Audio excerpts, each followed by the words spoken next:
O-Shows, live music, dining, and entertainment, all in one place. Visit oshows.com and join the fun tonight, supporter of the America's First Responder Fest.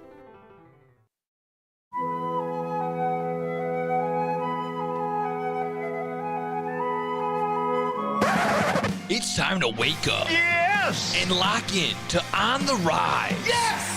With host Mike Napolitano. Cub fans have every right to be disappointed if this Cubs team continues on the trajectory that they're on and they miss the playoffs or, at best, get a wild card spot. You are cooked at that point. Mamma mia! Dalton Cooper. Like, I would look out for my friends and be like, hey, you know, if you're ranking a little bit, I'm gonna let you know. I feel like that's a good friend. I'd be like, hey, did you smell yourself, or did you maybe did you fart, but something doesn't smell right. Oh, brother, this guy stinks! And Nick Johnston. For the most part, to be fair, I don't want to completely, justify a sweep, but the Royals are red hot right now. Vinny Pasquantino might be Ted Williams reincarnated. I'm just kind of throwing that out there. On WRMN 1410 AM, the voice of the Valley.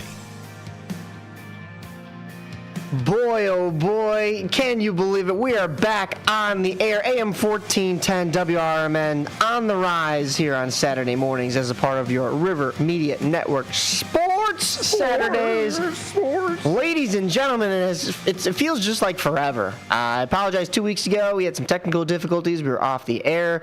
And then last weekend, we all had other commitments going on at the time of, so we haven't had shows this is going to be, it was 2 weeks that we missed, so we haven't been in the studio or on the airwaves for 3 weeks, but we are back. Myself, Mike Napolitano, Dalton Cooper joining us via Zoom.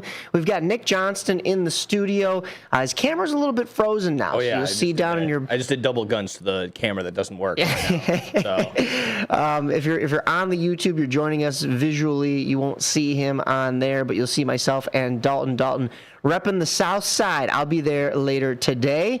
We had Tilo there covering against the Dodgers last night and against the Atlanta Braves earlier this week. And spoiler alert, the White Sox in this, it was supposed to be 4 games as of right now, but we had some tornadoes Thursday night. During this 3-game homestand to start June, are undefeated at home against the best 2 teams in baseball. We'll get into that.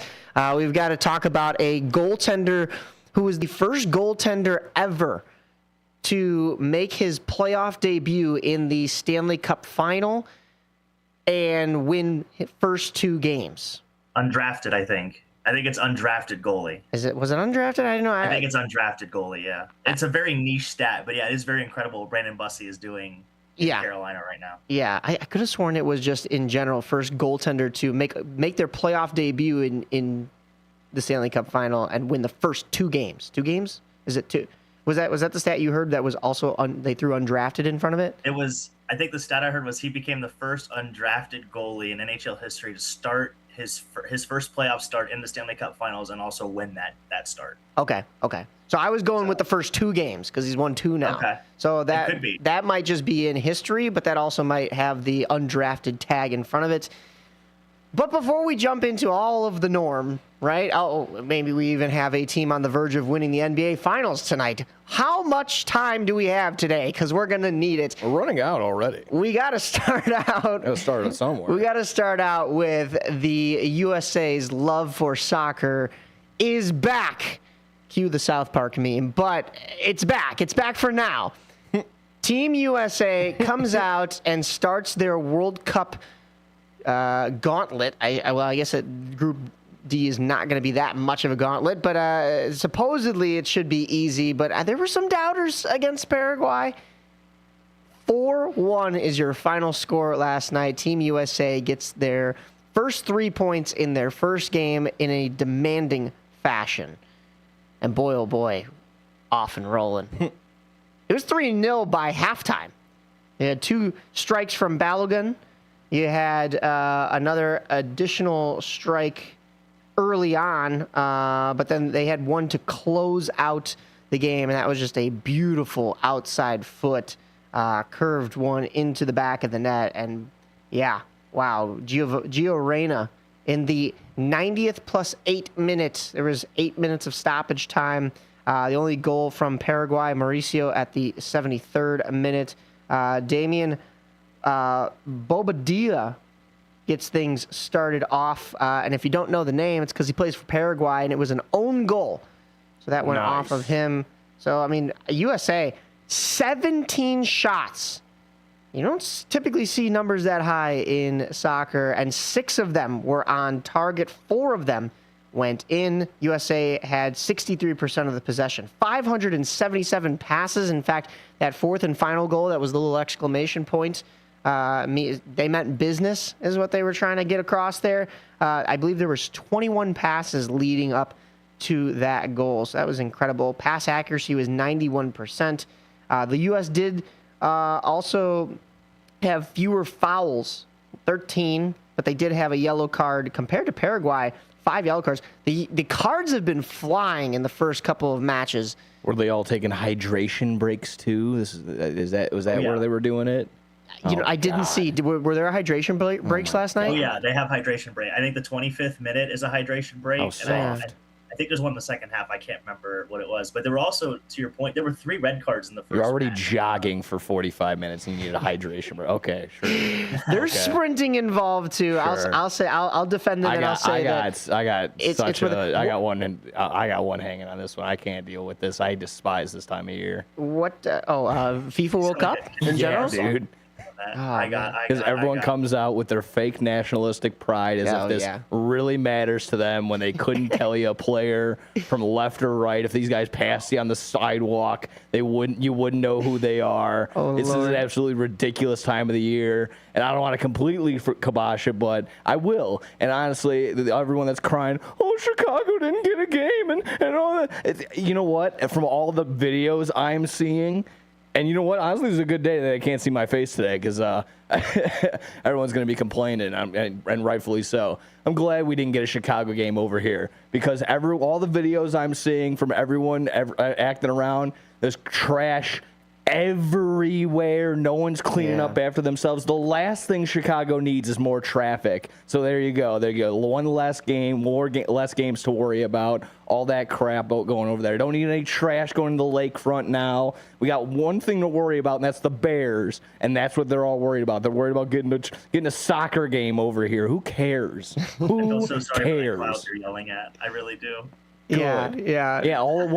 I know. I know. I'm on the opposite side because 1.2 billion people got to watch all 7 opening ceremonies because they can't get over themselves. Absolutely ridiculous. This is a little weird because you've got multiple different host cities across multiple different countries for the first time ever in FIFA World Cup history. Inglewood, Los Angeles Stadium is what they're calling it for right now in Inglewood. So you're going to have that one. You're going to have the location in Houston. I believe there's one in Miami, I believe. I am with Nick, though. I am glad that Chicago didn't get picked because the logistics of it, trying to get people in and out of Soldier Field would have been a nightmare. I think the trash would have been an issue. So I don't think Chicago is built right now to host. Dude, even people that are just having like watch parties, you watch those videos and they're completely trash. The Chicago Fire are having watch parties. So don't even you can't sit there and be like, oh, that's not a legit thing. Like I'm not the big Captain Planet over here. But the watch parties, but for real, come on. The watch parties that the Chicago Fire are having, I believe, are at their practice facility. I could be wrong about that. I've looked a little bit into them, but I know I'm going to miss all 3 of them at least for this Group D round, the round robin. But Chicago did host a game. It was the exhibition game between USA and Germany last Saturday. I did mention all 3 of us were tied up with other things going on, so we couldn't make it to show. One of those things for all 3 of us, obviously not for Nick, but for Dalton and myself, was also not the USA versus Germany game. So unfortunately, we didn't get a chance to get over there and cover it. I know some folks who did, and they said it was an incredible atmosphere. And listen, when I say I'm glad Chicago didn't get a chance to host, that last Saturday, I mean, almost makes me want to say otherwise because it was rocking. The stadium was loud. You had people showing up. I mean, it was a 1:30 kickoff. I think people were showing up since like 9 a.m. Of course, you had your tailgaters, but you had your passionate fans. And I don't think that's who Nick is speaking to because those people, they're driven. They care about this stuff. Yes, there are probably a lot of people who come out of the woodwork that have never watched a game of soccer, don't really know what's going on, but they want to support USA. And then there's a lot of other people who have seen what the women's side have done. And women's soccer compared to men's soccer on the national stage is a completely different stage. You've got the U.S. women who are one of the best programs in the world, right? And there's a lot of other countries that are really good in the men's side, have phenomenal programs that have not focused as much on their women's side. So as soon as some people in the USA see the women's side and all of their success, they expect the men to have the same success. And that's just, it's not that easy. It's not going to necessarily happen, although there might be a chance this year. I don't know. There's some people that are we could get into that wild goose chase, but they're saying that, hey, this could be USA's year. This is by far the most talented men's team that we have ever put on the field. But I do have a sidebar for Nick. Nick, what if Mountain Dew was a corporate sponsor for the World Cup? Could we? And if they were having like the Mountain Dew watch party zone in Chicago, do you think that then maybe your tune would change about? No, I don't think so. I wouldn't even be there for the Mountain Dew. I would call Mountain Dew sellouts. That's very sellout. Are they sellouts though for having the MLB? No, it'd be a conflict of interest. No, like that's you'd worry about the good sports. Gotcha. Oh Lord, this man, he's got to get cultured, Dalton. We got to fix him. But no, I mean, there's a wasp in here right now. We got to be careful. Is there? Yeah. I am not looking to get stung today, to be honest with you. That thing is up by the lights though, so I think we're okay. Sorry. Oh boy. All right. Well, big boy. Fitting though, because Chicago used to have the Sting as their soccer team playing out of I get this clipboard. Toyota so if it comes Park, down here, I'm gonna start swinging. Yikes! Now you got me worried, but that's okay. Moving forward, I mean, so listen, I think it was a sellout crowd last weekend at Soldier Fields. 73,000 and some change is the numbers that I was seeing. And listen, I mean, that was one of the best exhibition games you could be at. I mean, not only did the USA put up a fight against a very tough Germany team, they did fall 2-1, but I mean, they hit the goal of the tournament before the tournament even started. Yeah, Anthony Robinson, boy oh boy! I mean, what a strike from outside the 18, from outside the box at the 37th minute to level things between Germany and USA, and then that man. If you've never seen him score, he does backflips after that. And he did a couple of them, and he landed them. And I think Coach Rack of the Banana Ballers wants his time on TV back after Anthony Robinson completes it at Soldier Field. Of course, a goal in the 57th minute from Sane, and Germany get the win. But like I said, this was a friendly. It didn't really matter. But, hey, USA even scoring a goal against Germany seemed all but impossible going into Saturday. But as Dalton mentioned, this is supposed to be one of the best USA teams ever assembled. We got to talk to, as a station, I got to interview Tyler Adams last year when Premier League came to town. Tyler Adams, a New York resident, I believe, but playing across the pond for the Premier League, and now he's representing Team USA. He was basically the captain of Team USA. In fact, I believe he was given the armband last World Cup, but there hasn't been a captain really named to this U.S. men's team. He's kind of like the unofficial captain right now, but there are a lot of guys that could lead the charge here. I'm sure everybody has heard of Christian Pulisic at this point. He is the name. He factored into every single goal for Team USA back in 2022 during that FIFA Cup run. But then you also have Balogun, who scores the 2 yesterday, and Tim Weah, I believe, is a big part as well, just to name a few. But Dalton, people are saying that the U.S. should win at least 2 of the 3 Group D, the stage matches here. They should take Group D and then move on. And I believe their first, if they can get through their first elimination round, they will probably likely match up against England. England has not beaten the USA in international competition. 1776, baby. Yeah, there was that. Yes, the Revolutionary War was big, but I think on the pitch, on the soccer field, England has yet to defeat USA. And then if USA can do that, they're into the World Cup. Do you see a run possibly here for USA to make it, even just make it to the World Cup final? To the finals, God, I feel like a lot of things would have to go correctly for them. Yeah. And by things, I mean they have to stay healthy first and foremost. Obviously, Pulisic, has to stay healthy.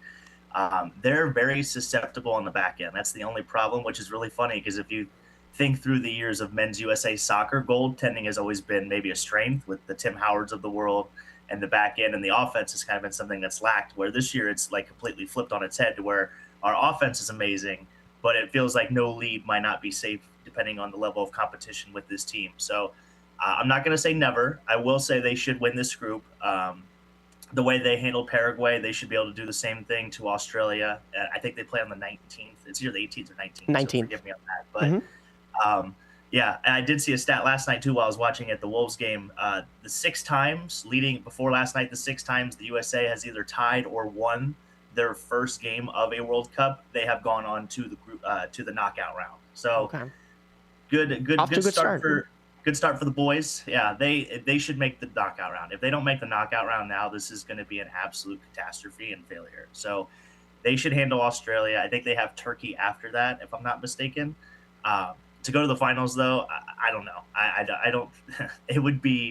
That would be a miracle. Could you imagine winning a World Cup and an Olympic ice hockey gold medal in the same year? I mean, and the Knicks. If the Knicks win the finals and the USA wins the World Cup, we may not have a country anymore. Well, I mean, I see where you're going with that. Because I was going to say throwing the Knicks in there is a little crazy, but with how New York may or may not burn down tonight, actually.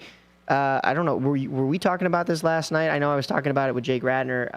The city of New York might burn down either way, if they lose or if they win. And that's a crazy thing to think about. We'll jump into that in a little bit. But so if the USA was to advance from Group D, as of course, if they win Group D, they will play I believe it's the whoever is the second finisher in Group E. Group E is made up of Germany. Group C? What's that? Wouldn't it be Group C? Because A would play B, and then C would play D, and then E would play F. Right? Wait, hold on. I'm looking at this. Oh, you know what? I was looking at. They have it listed. Okay, so yeah, you're right. So 1D. So one direction. Like no, I'm kidding. The second place team of Group C. 1D would play 3 of B, E, F, I, or J. That's a little confusing. I thought this was a little bit more straightforward in the way that somebody had this laid out. It's all done by goal differential and right. Things. Yeah. So that's why we don't know who they're going to draw in that next round. But then winner of that would go on to play probably the winner of G. And in G, you probably have Belgium, Egypt, Iran, and New Zealand. I'm going to guess Belgium is going to take that. And the U.S. has a history against Belgium. So they haven't beaten Belgium, but can they get over the hump against Belgium and get to that next round where I believe at that point people are predicting, because it would be the winner of, there's 2K versus 2L, and then there's 1H versus 2J. And 1H, if you look at the Group H side of things, it's most likely going to be Spain. We're so far in the weeds right now. I know. Spain and Uruguay are the two top, predicted to be the two top teams in there. You also have Cabo Verde and Saudi Arabia. Saudi Arabia, but Uruguay and Spain. So whoever takes that one, and then you'd move on to the semifinals. which I think at that point people are expecting to be on that side of the bracket. England, unless it's in the actual World Cup final. I think there may have been a bracket where England's on the other side, and then if that's the case, England's never beaten the U.S., and then is the World Cup final the easiest stage that the U.S. plays in? I don't know. But yes, very, very much so in the weeds at this point, because I don't know if I see that I'm so far down the rabbit hole right now. I would be happy with the USA winning a knockout round game. 100%. Because they haven't done that. And this is supposedly the best U.S. team ever assembled on the men's side. Yeah, on the men's side, yes. On the men's side. It's by far the most talented men's group that the USA has ever produced and put on the field. And I completely agree with you. If they don't win a knockout round, it does feel like a failure. And then you take into consideration, and I know this happens with any country in pretty much every sport. We saw it with Kyle Teal and Sam Antonacci of the White Sox playing for Team Italy. But there's a couple guys on this Team USA, this U.S. men's national team that they don't actually, they weren't born here in the U.S., but we'll take it, honestly, because you know what? We can use a couple of guys that bring that extra spark from maybe another country who have a better soccer program than us here in the U.S. But one name that Chicagoans will know very well, he did actually get his first USA men's national team appearance last Saturday at home in front of not only the home crowd, I mean as in the USA supporters, but also in front of his home crowd as in he is a Naperville native. You know him very well. He is usually in between the pipes for the Chicago Fire. Chris Brady making it as one of the goalkeepers on this team, along with Matt Turner and Matt Freese. Chris Brady, I don't know how you feel, Dalton. I mean, yes, these two other goalkeepers are in front of him. Matt Turner, 54 appearances and 27 of those being clean sheets. That's incredible. 16 appearances from Matt Freese, 3 clean sheets. But then Chris Brady, 1 appearance last Saturday. I think this, I know you said the goaltending is what USA has prided themselves on in the past, and maybe you have a little bit more offense this year, but I think you have the goaltending now this year as well. I mean, you don't have Tim Howard, right? And those are big shoes to fill. But I think you do have the goaltending. I just don't know if you have the center backs. I don't know if you have the defensive line in front of your goalkeepers so that they're not hung out to dry.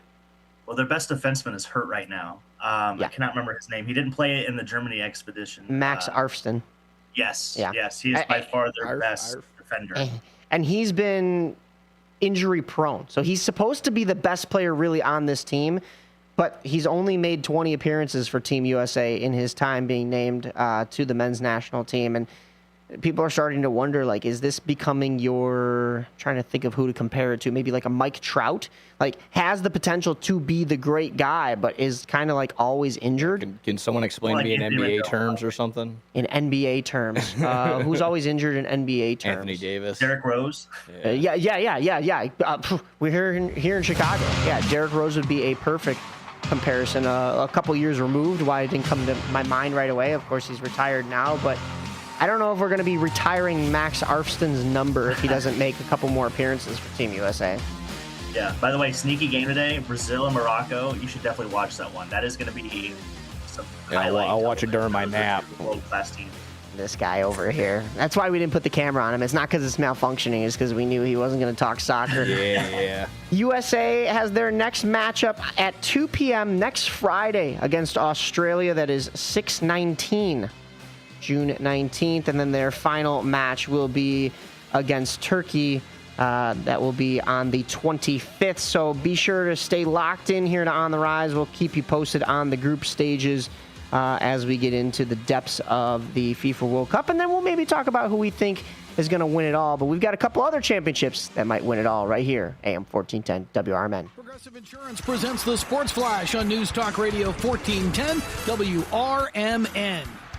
Major League Baseball, the Cubs defeated the Colorado Rockies 9-3 at Coors Field on Thursday, avoiding the 3-game sweep. Seiya Suzuki hit a grand slam. Alex Bregman and Carson Kelly also homered for the Cubs. Edward Cabrera got the win, allowed 2 runs over 5 1/3. He improves to 4-3. Chicago and San Francisco tonight to take on the Giants. The White Sox had their game with the Atlanta Braves postponed due to rain. They will make that up on August 20th. The White Sox hosting the Dodgers tonight to begin a 3-game series, and Chicago has won 9 of their last 13. The NBA Finals continuing on Saturday. San Antonio hosting the New York Knicks in Game 5. The Knicks are up 3-1 and a win away from their first championship in 53 years. They're coming off a Game 4 win Wednesday, overcoming a 29-point deficit. The sports update brought to you by Progressive. Bundle auto and home, renters or condo, and save with Progressive. I'm Chris Campbell on WRMN, the talk of the town. Hi, it's Zoe, personal stylist at Macy's. If you're like, what am I wearing on this trip? To this wedding? To brunch? Your timing's perfect. Our best brands are all 30% off. I'll pull some great pieces that are made for you, so you'll show up confident, looking amazing. Plus, 15 off designer beauty and fragrance. Sign up for Star Rewards and earn even faster at Macy's Friends and Family. Going on now. Savings off regular and already reduced prices. Exclusions apply. Hey, Green Gobbler here. So you've got a clogged drain in your bathroom. Water in the sink's overstaying its welcome. You're spitting today's toothpaste on top of yesterday's toothpaste. You hope that it go away. Yeah, clogs don't just go away. I make them go away. I'm Green Gobbler, the only clog dissolver you need. I'm bleach-free, safe for your pipes, and I work. Guaranteed or your money back. Because I never met a clog that was going to unclog itself. Green Gobbler. Let the gobbler get it. Ready to tackle your junk piles? Call the Junk Luggers. From old furniture to entire cleanouts, we do the heavy lifting. And here's the best part. We rehome and recycle as much as possible to keep it all out of landfills. Feel good about your cleanout the green way. Call 1-800-LUG-JUNK or visit junkluggers.com today for your eco-friendly, stress-free service. This is the story of the one. As a maintenance tech at a university, he knows ordering from multiple suppliers takes time away from keeping their arena up and running. That's why he counts on Grainger to get everything he needs, from lighting and HVAC parts to plumbing supplies, all in one place. And with fast, dependable delivery, he's stocked and ready for the next tip-off. Call 1-800-GRAINGER, click Grainger.com, or just stop by. Grainger, for the ones who get it done. This is Sarah Silver with your Fox Valley forecast, brought to you by KFC. This afternoon, mostly sunny with a high near 87, a slight chance of showers and thunderstorms. Tonight, mostly cloudy with a low around 59, showers and thunderstorms developing with a 90% chance of precipitation. On Sunday, mostly sunny skies with a high near 70. Currently, it's 75 and clear. I'm Sarah Silver on the Talk of the Town, WRMN. The Colonel's cooked up a new $10 bucket of the day just for you.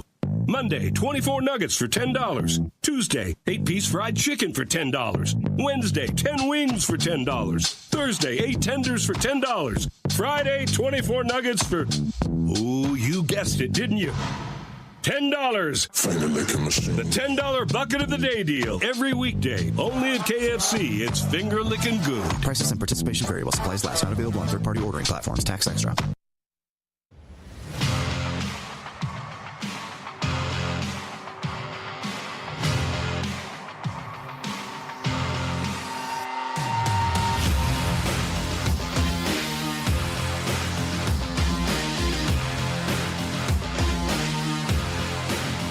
Welcome back to AM 1410 WRMN. You're listening to On the Rise. Myself, Mike Napolitano.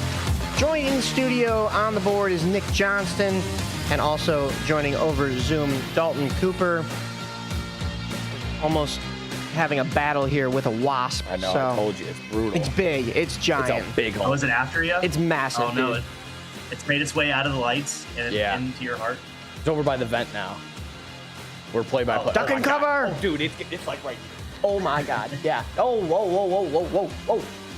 Clipboard. Water. Clipboard. I see him right now. I'm going to have him. I might, during the commercial break, I'm going to go over there. I'm going to put him in a cup. Try to get him outside. Yeah. If not, he's not gonna survive this show. Brutal. He's not gonna survive this show. You have to get the old shoe out, you know.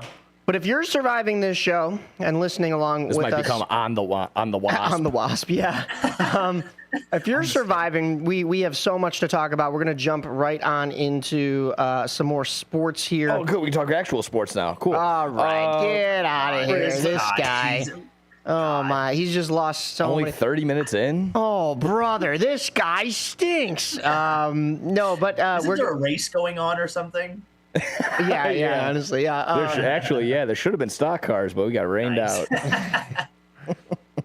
Yeah, an actual sport, you know. Anyways, we'll get into the NBA because we were kind of alluding to that. The NBA Finals, we haven't really covered a whole lot of the NBA playoffs. We've dabbled. Dalton and I have talked a little bit about it. We haven't had Nick for a lot of it. He's kind of a little bit more of our NBA expert here. But here we are in the finals. Victor Wembanyama and the San Antonio Spurs versus the New York Knicks. And I'm not even going to single out a person on the New York Knicks because this team has been scoring from all over the place. They've gotten contributions from basically every single player, bench players. They're up 3-1 in the series right now. Nick, do they get it done tonight here in Game 5?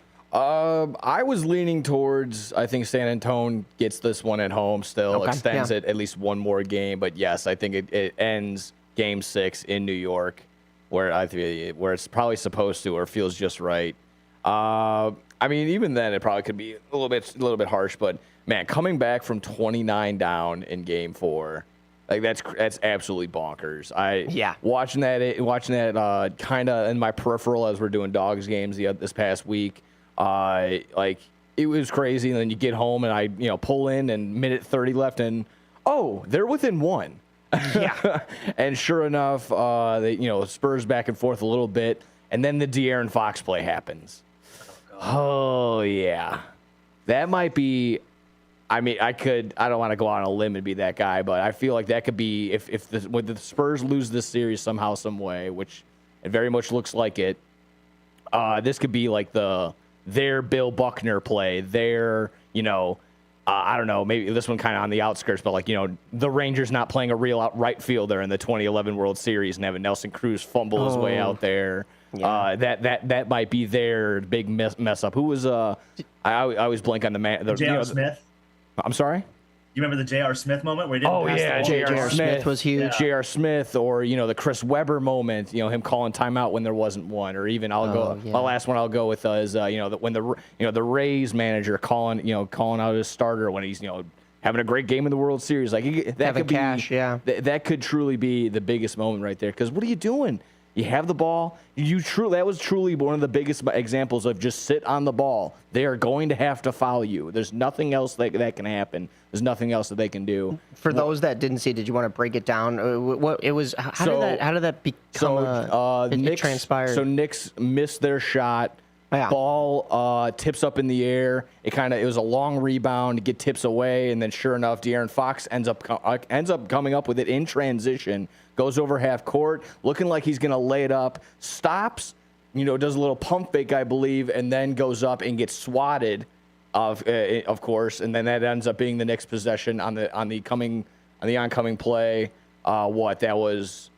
I think it was back and forth, and then that ended up being eventually the OG Anunoby play, right? The tip in. So, yeah. So what a tip in that was. I mean, to win the game. I mean, put yourself up by 1 point and not have to go to overtime. Yeah, that's huge. For some that weren't paying attention, that might go by the wayside again if you really weren't watching that game. But that might be one of the biggest, oh my God, what are you doing moments in NBA history.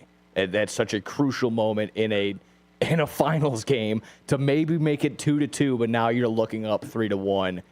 You're going home, but can maybe make it 3-2, but even then it's just not really much going on. The all the momentum is clearly on the Knicks side because again the Knicks just took over the opposing. Game 2, I'm watching it again. It's just it sounds like it's a Knicks game. If you close your eyes and listen to this game on TV, the crowd is cheering for every Knicks play. It is absolutely crazy how Knicks fans are traveling. And I'll even add to it, Timothy Chalamet, you got a fan out of me now. He is absolutely balling right now. I'm not going to sit here and say his movies are the best. I have not even seen Marty Supreme yet, and I know that was the big hullabaloo. How do you do all movie weekend long? But man, he's having some fun. This guy might rather have an NBA championship over an Oscar, and I believe that. So him, yes. Taylor Swift, probably not.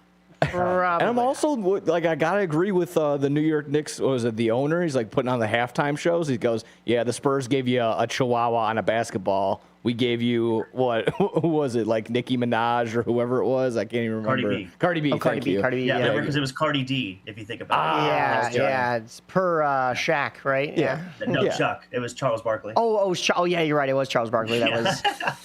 Getting a little excited over there, yeah. But yeah, this series has been nuts to watch. It's really crazy to see. Again, it's like, when all the people say, you hear it all the time, like, oh, the game is alive when New York, Chicago are involved. But yeah, when New York is in this or in any sort of sport, like it's a different animal, it's a different breed. But all I gotta say on the Knicks fan side is, hey. Stop abusing other fans. Stop beating up Spurs fans. Have you seen that? You can't do that. There was a video of just a lone Spurs fan walking the streets of New York, minding his own business, just walking right through. Stop throwing eggs at Wemby. I mean, I thought he was gonna. I didn't think he was gonna make it through that. Yeah. I thought for sure this was going to be. We were watching this man's demise. Stop throwing eggs at Wemby. It's a sport, Stop throwing eggs at Wemby. I'm all for, chirping him like outside of his hotel. Like that was kind of funny. Like people are finding him outside his hotel room. They go, "Sacre bleu!" Like, I hate you, Wemby. Like that. Like that's fine. That's kind of in well nature. Like he's trying to get like zen, like find his zen and get like locked in for the game. And you as a fan, you're messing that up. Okay, that's fine. Just don't throw stuff at him. You can't do that. Don't do that to anybody. Crimes. Have a little class. It's a sport, It's not that deep. It's not that serious. Just like soccer is Don't commit assault. Yeah. Yeah, literally. Yeah, especially if you're throwing eggs. Are you committing assault and pepper? All right. Tough dad jokes. Tough dad jokes on a Saturday morning. What's really crazy too is that was the first win by a home team in this series. That's what I. That is true. Insane. That's true. Yeah, Knicks get both in San Antonio, and then San Antonio comes back and wins one in New York. But then New York takes Game 4 with that tip-in, and we're looking at a possible 5-game series for the finals. Definitely not as entertaining of a finals, I don't think, as last year, but you can make the argument. Well, as far as it's only going 5 games. 30-point comeback. Sorry. Yeah, I should rephrase. Hold on, I should rephrase that.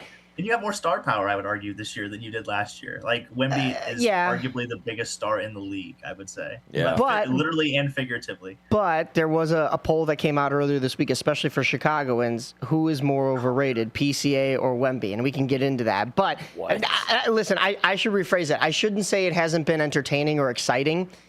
I just think until the Tyrese Halliburton injury last year, I think you had a better matchup as far as head-to-head. The Spurs are they're throwing in the towel. I mean, 20-something points, you're up. Now you're down 3-1. Yeah, maybe they get the win tonight at home, but then I think this is wrapped up in 6, and the Knicks have it pretty dominantly. And listen, and that's no knock on the Spurs. I think the Spurs are a great team. They made it here for a reason. But I think the Knicks, after last year losing to Indiana, losing to the Pacers, knowing that they had the talent here to go back and do this again, especially with the East being supposedly wide open, which in some ways it kind of was, but it was a little bit more difficult than I think people were thinking in these playoffs. You still had to get here. I mean, the Knicks are they're just balling out, basically, like I said, I used the wrong phrasing at first. Between my soccer take. take. 14 in a row, I think, this playoffs, didn't they? Didn't they win 13 in a row, maybe? It was like the Knicks did? Yeah. Yeah. So you're going to tell me that the East was difficult? No. I'm agreeing that it was wide open. I'm just saying some people were saying it wasn't as wide open as people thought. Between my soccer take and your finals takes, might have an aneurysm. My take is not that this hasn't been entertaining. My take has been, I think last year you had a better matchup of teams. I don't think the Spurs are really built to be here yet against a Knicks team. And you see that when they drop a 20-plus lead to this Knicks team. And yes, like I said, a testament to how good the Knicks are. And I'm not saying that the Spurs are bad. They obviously made it here. Wemby's still young in his career. I think you have to give it a couple more years until he can actually develop and be... I don't think we've seen the best Wemby yet. If we're making comparisons, is this maybe almost kind of like LeBron's first trip to the finals? Yes. 100%. Yes. Again, and that's kind of where I'm going with. Is like a lot more talent around him. Yeah, legitimately carried that Cavaliers team. Yes. Who, I mean, you could have found guys at a YMCA that are better than half the starters on that Cavs team. Besides, sorry, Izildrudas Ilgauskas. I love you, man. Mo Williams. Yeah, exactly. I do know Mo Williams. I feel like that's the same comp where this will be his almost like not welcome to the league moment because he's been here for 2 or 3 years already, but right now, but this is his like, all right, I gotta lock in. This might be, again, like his Jordan year of offseason, like putting on like 14 pounds of muscle or something like that, changing everything that he does. I think this could be one of those exactly that where even if he loses, this might be what he needs for his career to like, all right, you know what, this could be like he's going to be dominating the league for the next 10 to 15 years. So that is true. Let's just get used to him in the finals, whether he's winning or losing. Well, hold up though, because we still have the Oklahoma City Thunder. I know that they didn't make it past the Spurs this time. Yeah. And yes, Wembyana is just going to get better. He's going to put on that weight. He's kind of like, I mean, look at how tall that man is. Look at how big that man is. And then if he hits the gym on top of it, which I'm not saying he doesn't already, but like if he adds another 15 pounds or so, like we could be looking at like I don't want to say the greatest basketball player of all time. I think that's still Jordan. But I mean, we're looking at possibly an even better Giannis. And Giannis is already great to begin with. Listen, I mean, there is a much higher ceiling for this Spurs team. I think they're here a little prematurely against a Knicks team that is much more seasoned than them. This is a little bit of a wake up call to San Antonio that hey, you're on the doorstep, but you're not quite here yet, which is surprising to say because they knocked off an OKC team that everybody thought, including ourselves, that they were going to just command the western side of the bracket for the next however many years, right? And I think I still do think that OKC is further along in their contending window than the Spurs. And it's easy to say that and look on paper and go, okay, well, yeah, the Spurs, they just made the playoffs this year and they've gone all the way. And the OKC Thunder, what is this year 3 in a row that they've made playoffs?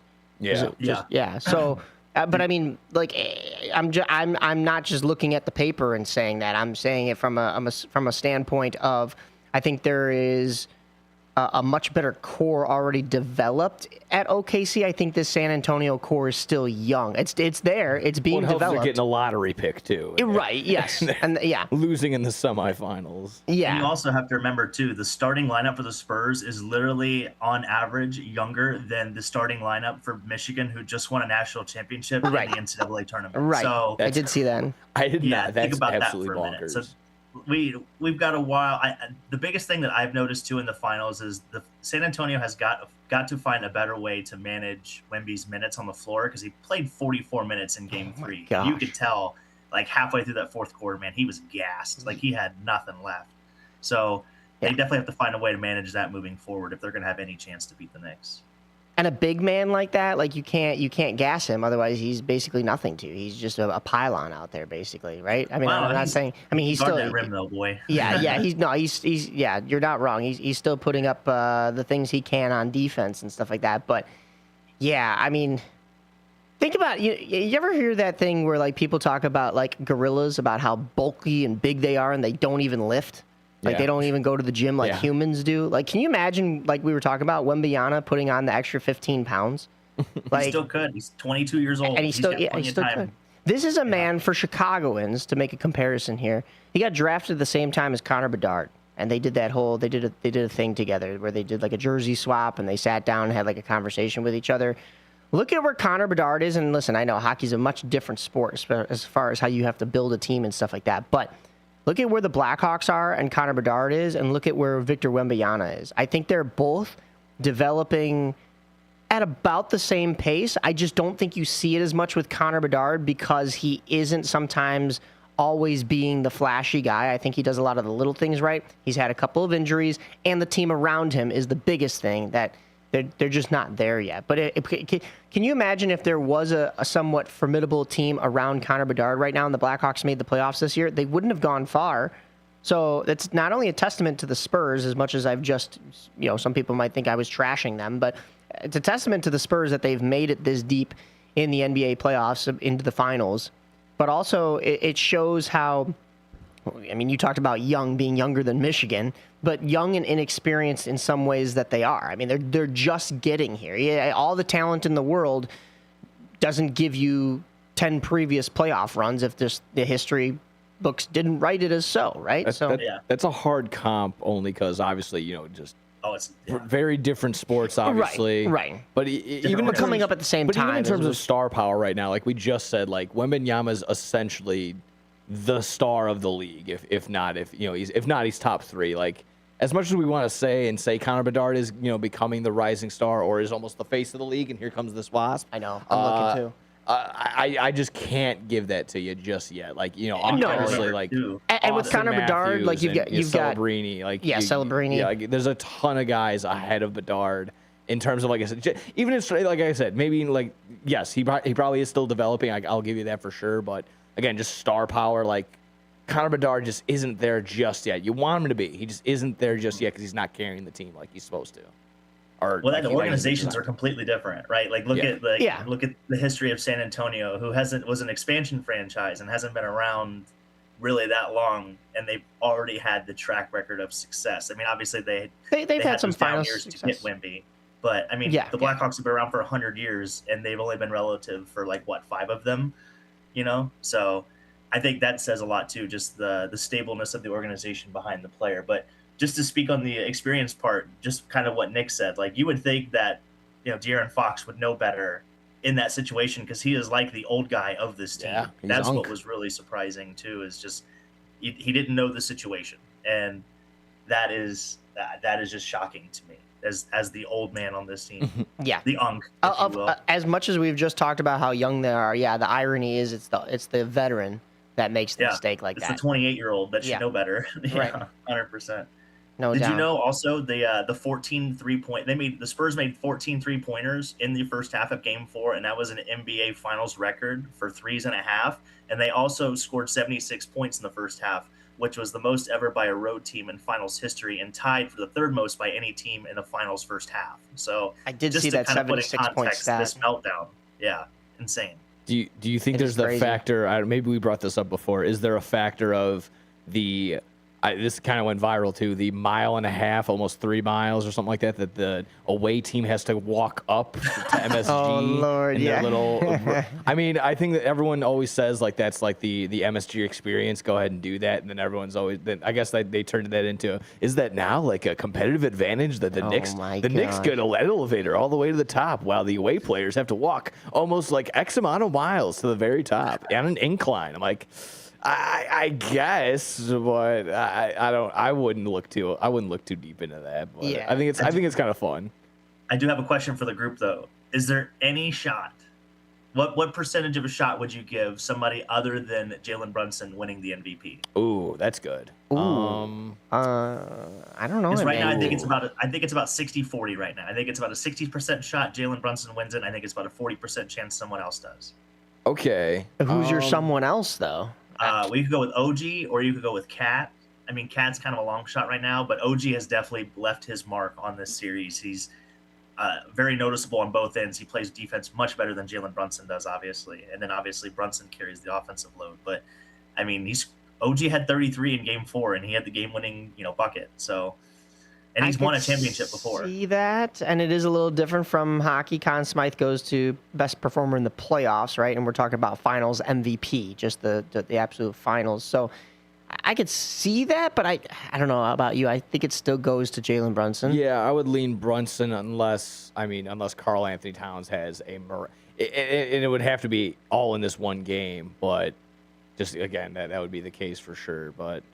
With only one win left for them, it would probably have to be Brunson. Like you'd have to go crazy tonight for one of them to just come out of nowhere and be the favorite. Never know. But that's, I think, what you bring up a good point there, because I think that's what I was kind of talking about at the start, is this Knicks team has been by committee. Like, even though it is leaning mostly towards Brunson, like, you could make an argument for Cat. You could make an argument for Ginobili. You could make an argument for guys that are just playing some absolute shutdown defense for this Knicks team. I mean, when you look at just the stats in general, yes, Brunson is averaging most in points and assists. Karl Anthony Towns has the most rebounds, but this Knicks team, they're holding opponents to, on average, 101.6 points against. I mean, in today's NBA, that's going to win you games, and they're obviously here, especially when you're averaging 116.5 per game. So that's huge. Blocks. On the flip side, like if the for the Spurs side again, Victor would only have to be Victor, because he'd be the only one that could come out and dominate, and he's going to have to, if in tonight's game or any other game, he's going to have to put up 40 points, 20 rebounds, and 10 blocks. Like, it's going to have to be a crazy, it's going to have to be a record-breaking type day for them to get any momentum back on their side to get back in this series. They got to win 3 straight. Yeah. And I don't see that happening, but if they did, yes, Wemby would be a big part of that. They're actually so the Knicks are favored on the spread. No way. Yeah, San Antonio is -5.5. Oh, you're right. Yeah. I'm looking at my. We're 32-8 at home this year, by the way. It's been a while. That was going to surprise me too, but it's been a while since I've actually thrown a bet in. I was reading that wrong. But I was like, because that doesn't make sense, because San Antonio is actually favored to win this game, though, 57.2% on the matchup predictor. I think that's because it's home, and like Dalton was saying, home teams haven't really won a whole lot of games here, so you think maybe the pendulum swings the other way. Also, their backs are up against the wall. Maybe they get one. But it all come down to tip-off at 7:30 p.m. tonight at the Frost Bank Center in San Antonio. Game. It cost you $1,000 to get in, by the way, in San Antonio. As opposed to like $10K, I think, was the cheapest ticket you could get at Madison Square Garden. That's insane. I don't know who's dropping money on that. Oh yeah, Taylor Swift. But I don't know who. Timothy Chalamet. I'll allow it, but. That's crazy. I don't know who in their right mind. Adam Sandler in the second row. Oh, yeah. That was a really good Adam Sandler impression. I was like, what? I thought Nick was having a stroke over here for a second, because especially the camera's out, so we can't see him. But he was doing the hand motions too. If tonight goes the way of the Spurs, Game 6 would be Tuesday, June 16th at 7:30 p.m. also on ABC. And then if they absolutely need it, a Game 5 would be at 7:30 p.m. next Friday. Game 7. Oh, sorry. Did I say? Sorry. Game 7. Game 7. Yeah. I don't know why I said Game 5. Game 7 would be at 7:30, maybe because I'm thinking Game 5's tonight, but 7:30 p.m. on Friday. Friday will be a big day for sports then, if it does come down to that, because you'll have the USA game in the middle of the day. You'll have Knicks and Spurs Game 7 in the evening. And the Boomers have a big game, too. We'll mention it, but we got to get into our professional baseball side first. Wembyana, is he overrated? I don't know, but is PCA overrated? We got Blake Cowell in the chat saying Cubs won 2 in a row. We'll be right back with Cubs and White Sox right here on AM 1410's On the Rise. Do you ever crave a delicious treat, but that pesky guilt lingers over you? Well, you can have your dessert and eat it too. Desserts that's gluten-free, keto, vegan, and actually delicious. Yes, we're serious. At Desserts Without Regrets, located in Gilbert's, we bake for people who read labels. Custom cookies, celebration cakes, and treats made with clean ingredients and zero guilt. No walk-ins, because great dessert takes planning. Pre-order only at dessertswithoutregrets.com or call Daria at 312-610-9033. That's Desserts Without Regrets, because dessert should never be a regret. Hey Bears fans, want your business heard during every heart-pounding moment of the game? WRMN 1410 is now offering in-game ad spots for Chicago Bears broadcasts. Be a part of the action as thousands of die-hard listeners tune in each week. Whether it's a touchdown, turnover, or a timeout, your message will be right there in the mix. Spots are limited and going fast. Call WRMN 1410 today at 847-741-7700 and score big with in-game advertising that delivers results. Get in the game with the Chicago Bears on WRMN AM 1410. Your hometown radio station since 1949. We are WRMN AM 1410. Elgin time, 11 o'clock. With your news flash, I'm Ryan Gatenby, brought to you by Progressive. The River Corridor Foundation of St. Charles is considering but not yet committing to a $500,000 eco-park floating garden project for the Fox River near Potawatomi Park, citing unresolved design, maintenance, and feasibility concerns. Inspired by Chicago's Wild Mile, the concept would feature moored floating garden modules connected to shore, but board members say more research is needed before moving forward due to cost and logistical challenges. An Aurora man, 29-year-old Hector Barrias, is facing multiple felony charges after police say a traffic stop in search of his home uncovered a stolen loaded handgun, a rifle, and suspected drugs, including cocaine, cannabis, Xanax, and Adderall, along with distribution paraphernalia. Authorities say Barrias, a convicted felon, was arrested Thursday and remains in custody while facing armed violence, drug delivery, and multiple weapons and possession charges. An Aurora couple, Sergio Campos and Daisy Salinas, are facing multiple counts of sexual exploitation of a child after prosecutors say they were captured in a video engaging in sexual acts in the presence of a toddler. Authorities say the video was sent to a woman Campos met on a dating app, prompting an investigation that led to both suspects being identified and arrested. Campos remains in custody while Salinas has been released pending her next court date. Downers Grove police say a juvenile riding an electric motorcycle fled a traffic stop Monday afternoon near Downers Grove North High School. Officers reported the rider sped away at a high rate of speed through nearby streets, disobeying multiple stop signs along Sherman Street and Highland Avenue while a pursuit briefly followed. Police say the officer lost sight of the vehicle on Lincoln Avenue. No injuries were reported, and the incident remains under investigation. Honda is recalling more than 880,000 SUVs and pickup trucks in the U.S. because a rear suspension component can corrode and fail, increasing the risk of a crash. The recall affects certain Honda Pilot, Passport, Ridgeline, and Acura MDX models. Honda says no injuries or deaths have been linked to the issue. I'm Ryan Gatenby with your news flash. From the FIFA World Cup to competitive business environments, grand ambitions lead to game-changing achievements. At Bank of America, we're there to support businesses at every step, providing insights and expertise to help you gain an edge. He shoots, he scores! What would you like the power to do? Explore winning business solutions at BofA.com/gamechangers. Bank of America, official bank of the FIFA World Cup 2026. Wesley Financial Group is not a law firm, and Chuck McDowell, definitely not an attorney. This is Chuck. If someone talked you into buying something really silly and you want to get out of that silly little thing, my advice, get the facts. Call me and I'll send you our timeshare exit kit absolutely free. Inside, you'll learn how timeshare works and all your options for cancellation. Call Wesley now for your free exit information kit. 800-909-9696. 800-909-9696. Progressive Insurance presents the Sports Flash on News Talk Radio 1410 WRMN. Chicago Cubs were winners yesterday in Colorado as the Cubs beat the Rockies 9-3. The two teams combined for 22 hits in the ballgame. Cubs back in action tonight in San Francisco against the Giants. The White Sox game against the Braves was postponed yesterday. The White Sox will host the Dodgers tonight. Carolina Hurricanes are a win away from the Stanley Cup. They beat the Golden Knights last night 4-2. Game number 6 is Sunday in Las Vegas. NBA Finals heads to game number 5 tomorrow night in San Antonio as the Spurs host the Knicks. The New York Knicks lead that series 3-1. Team USA men's soccer team gets the World Cup underway tonight. They'll take on Paraguay at SoFi Stadium. The sports update brought to you by Progressive. Bundle auto and home, renters, or condo and save with Progressive. I'm Chris Campbell on WRMN, the talk of the town.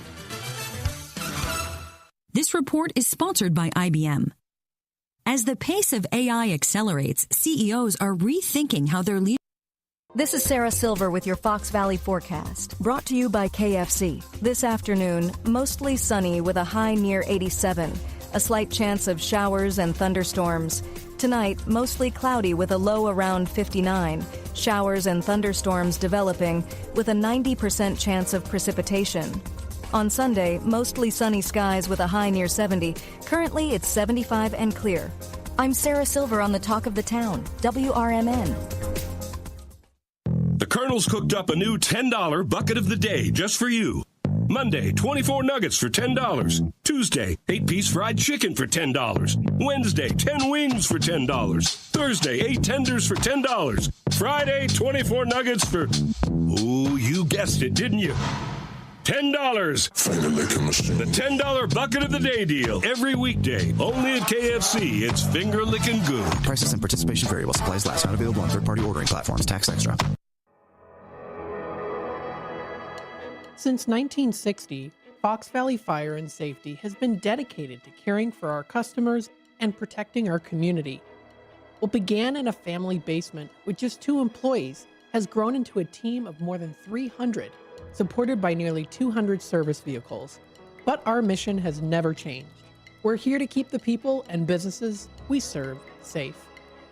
Our service technicians are available 24/7, 365 days a year across Northern Illinois, because your safety can't wait.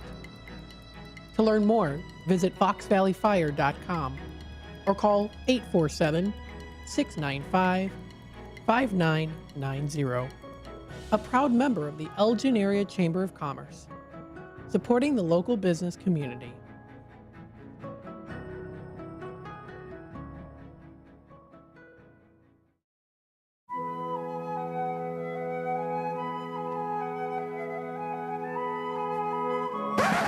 It's time to wake up. Yes! And lock in to On the Rise. Yes!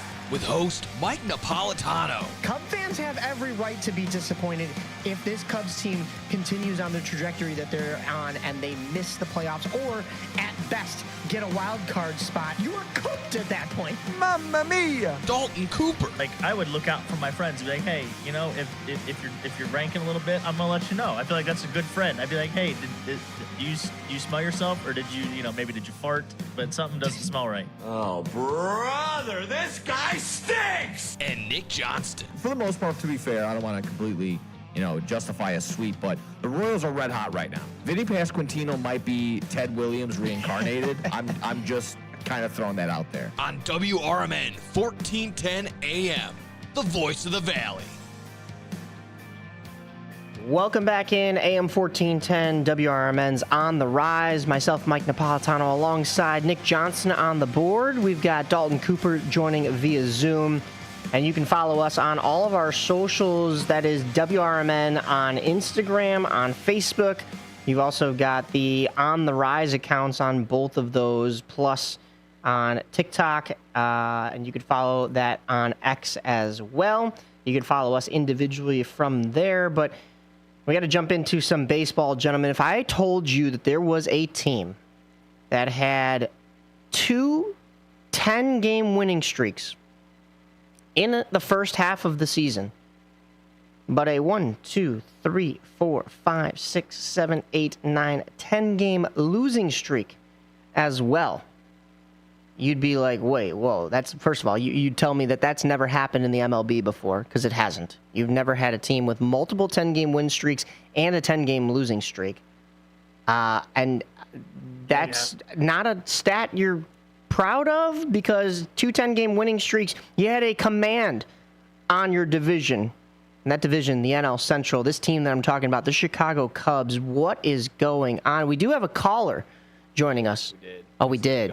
We did. We don't have a caller. Go back. You know, there has been a team that's won 2, that has 2 separate 10-game win streaks and a 10-game losing streak in the same season. It was when the Dodgers won their first World Series in like 2019 or whatever it was. Oh, do not let a Cub fan hear that, because then I was gonna say that was like everybody's like grasping hope. Yeah. That's probably what Blake has been telling himself every night when he goes to bed. Like, this is exactly where we want to be. Well, Blake is in our chat, and Blake said Cubs 2 in a row. We back. Just proving that point. Furthermore, I actually had this conversation with a friend of mine last night, and he's a Cubs fan, and I was saying Cubs fans, like, as soon as they see one win amidst like 10 losses, they'll go, okay, we're back, and that's exactly what Blake did. Now we know Blake knows his stuff, and he's kind of half joking because he's been in purgatory with a lot of other Cub fans right now, and as a White Sox fan, especially in these last couple of years, I know what that feeling's like. But I don't know what that feeling's like this year, and we'll get into the South Side in just a little bit. But ladies and gentlemen, the Cubs were playing against the Colorado Rockies, the worst team in baseball. They had lost 8 previous series, and they couldn't get the job done against the Rockies, dropping the first 2 games 7-3 and 3-2. You dropped 2 of 3 to the San Francisco Giants, albeit that rubber match was in 10 innings, but your win was also in 10 innings, so you couldn't beat San Francisco in 9 innings. You also went up against an abysmal Athletics team. You lost 2 of 3. There wasn't even a chance for a rubber match because you lost the first 2 games. Another final in 10 in that second game, a 5-4 loss. Go back to the series against your rivals, the St. Louis Cardinals. You lost 2 of 3, and one of those was the rubber match. So just yet another bad weekend for Cubs fans. And then, oh, wait, but they won 2 games against Pittsburgh. Doesn't that mean they won the series? It was a 4-game series with the Pirates, and the Pirates are a little bit sneakier of a team this year. They started out hot. They're still struggling in a very tough NL Central. But yeah, as I go through these NL Central teams, they're pretty much all above 500. So it's going to be tough sledding. But go back to that 10-game losing streak. It kicked off with them losing both the second game, then by they, I mean the Cubs. They lost the second game to the White Sox in that crosstown matchup. I know we're going all the way back to May 15th and 16th, but that's where it started. That's where this incredible, and I mean that in a bad way, run for this Cubs started. Because before that, going into that series, Cub fans are saying we're taking 2 out of 3 from the Sox. We're sweeping the Sox. We're the better team. We're well over 500. The Sox just barely got to 500.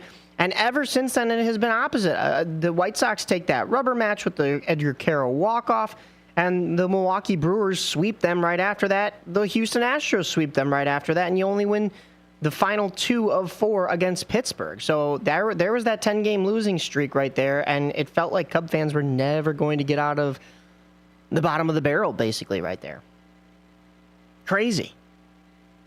It's unbelievable. Yeah, Cubs have just been it's been left and right, ups and downs. I keep going on the whole, 2 10-game winning streaks and the 10-game losing streak. It's been just a whole you would think that this has been multiple seasons already or something like that. No, this has already happened all in one year. This has just been so crazy to have the highest of highs and the lowest of lows already in.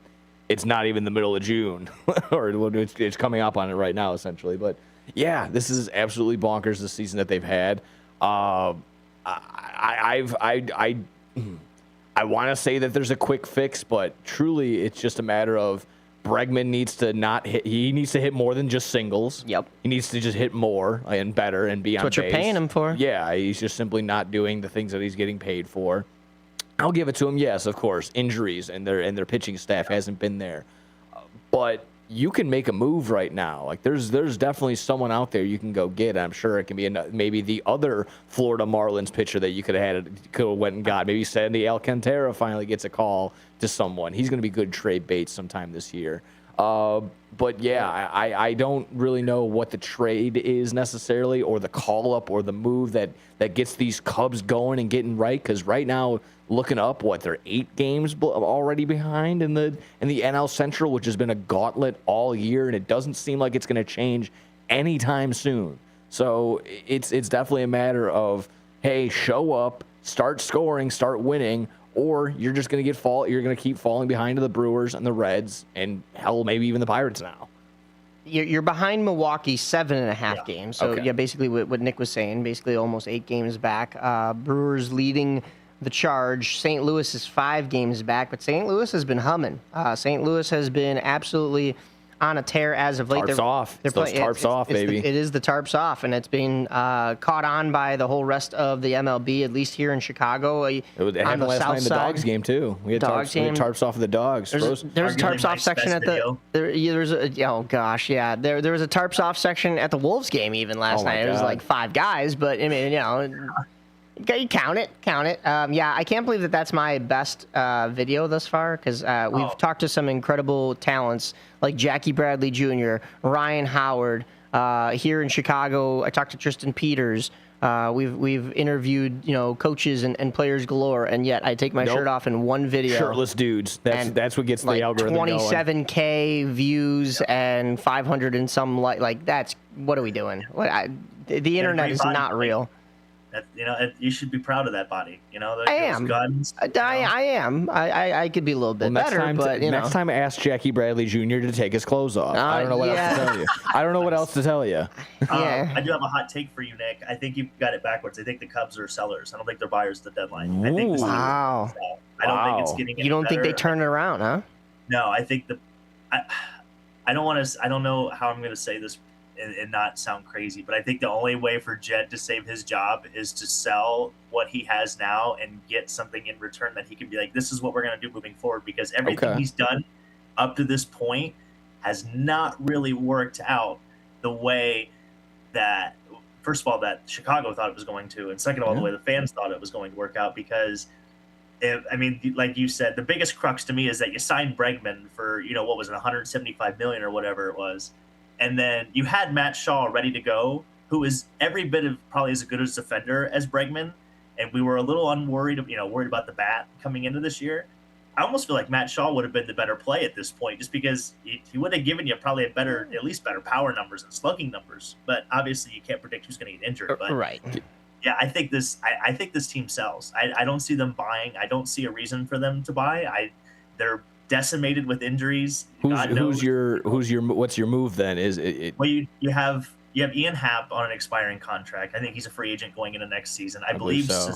Suzuki is also. Seiya is also. Yeah, the one I just saw was Suzuki for Luis Castillo straight up. It was that was the mock trade I saw. Not nothing. It was just one of those Instagram sites, but Yeah, but there's a couple guys on this roster that other teams could be interested in. Obviously, probably Suzuki is probably the biggest one, and I don't know. I think it's probably best for them to kind of move on, because it almost feels like they're the opposite of the White Sox right now. It's almost like they're getting, they look old in a weird way. Whereas you look at the White Sox, it's kind of this young, and I don't want to say for lack of a better term, but ignorant talent to the fact that they don't know how good they are, and it seems to work out really well for them. That gritty underdog, I love it. I mean, even they're making moves. They made the Lenny Sosa move all the way earlier this year, and then of course they traded Derek Hill earlier this week. That was a weird one for me. I don't know really what that does. I don't know if you were shocked by it too. Derek Hill, journeyman, 32 years old. Yeah, I don't think he had any more options left on his on his contract. So he was a glue guy in the locker room. Big smiles every time we were in the dugout. I mean, this man was saying hello to everybody. It kind of sucks to see a personality like that go, but it's a business at the end of the day, and I understand that. And you do get younger. To what Nick was saying, you get a couple prospects. And they got him for nothing, I'm pretty sure. Didn't they sign him as a free agent? Yes. So you turned him in. So it's a positive. Don't get me wrong. Yeah. Would have liked to still see him stay here, but hey, if that was what it cost to refill up your farm system, because we've seen the White Sox decimate their farm system to try to win now, and then not have anything in the tank later on when you're still trying to compete. Don't get me wrong. I will miss Derek. I have a better OPS than PCA Hill, but it does get exactly that. I think it's an okay move. Clearly, it's one of those things where you're looking back.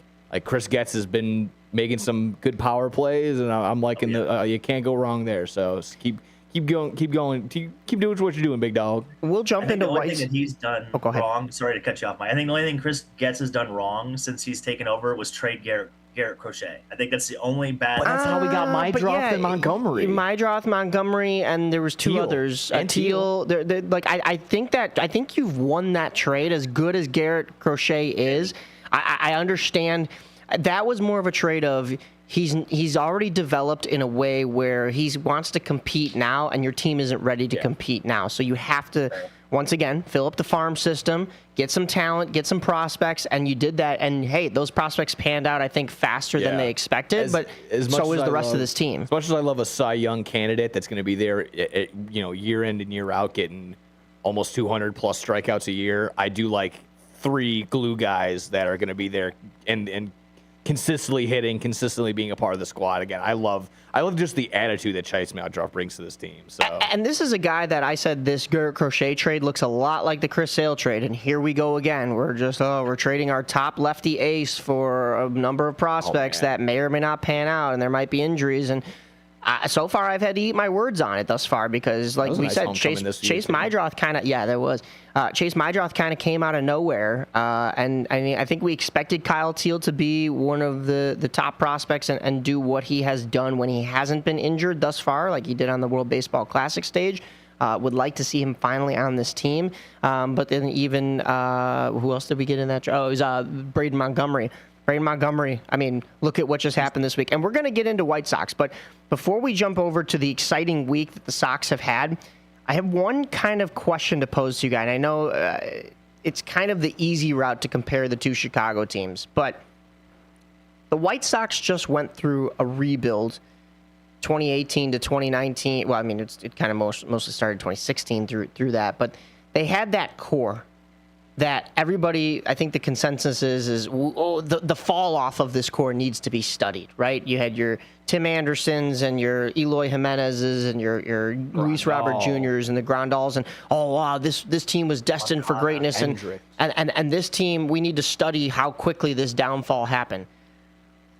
As a Sox fan, I know a lot of those guys came via trade or they were already a little bit established in the league, but a lot of those were also developed in the White Sox farm system, right? I mean, and they got brought up, and that was supposed to be the wave for the White Sox. In fact, what we're seeing right now from the White Sox, I don't think was supposed to happen as quickly as it did. I don't even think the front office thought it was going to happen this quickly, and something still hasn't happened. We're in June. We still got to continue to see where this White Sox team goes from here. But when you look at the north side and you look at how they were constructed, and a lot of those guys, apart from the PCAs and maybe the Nico Horners, those guys were traded for. Those guys were brought in. As Dalton was saying, this is an older team, right?